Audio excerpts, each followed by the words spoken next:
ඔයාටත් පුළුවන් නම් පතුක් මලක් වගේ වෙන්න. දන්නවද පතුක් මලක තියෙන විශේෂත්වය මොකක්ද කියලා? පතුක් මලකට පුළුවන් ඕනිම තැනක වැඩෙන්න.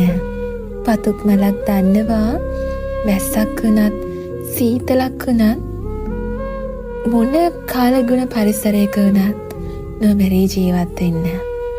පතුක් මලක් දන්නවා කර්කශම පොළවක වුණත් කෙලින් හිටගෙන ඉන්න. ඔයත් මේ වගේ කෙල්ලෙක් වෙන්න. ඔළුව කෙලින් තියාගෙන නිර්භීතව මිනිස්සු මැද්දෙන් ඇවිදින්න. අතේ සත පහක් නැති වෙලාවක වුණත් ඔයාගේ අභිමානය වෙනුවෙන් පෙනී ඉන්න.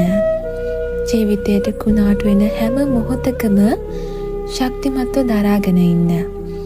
ඔයාගේ හීන වෙනුවෙන් ලෝකේ එහා කොනටුණත් තනියම යන්න.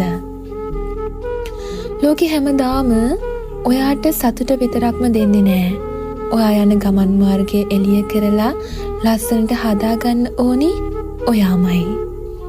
එතකොට ඔයාට පුළුවන් ජීවිතේ බිඳුවටම වැටිලා හිටියත් ආයෙමත් නැගිටින්න. කවුරු වෙනුවෙන්වත් නෙවෙයි, ඒ ඔයාම වෙනුවෙන්. ඔයා වෙනුවෙන් කිසිම කෙනෙක් පෙනී ඉඳී කියලා විශ්වාස කරන්න එපා.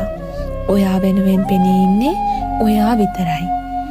ඒ විශ්වාසයෙන් ඔයාගේ ගමන ඔයා යන්න. එතකොට දවසක ඔයාට තේරේවි ඔයා කොච්චර හිත හයිය කෙනෙක්ද කියලා.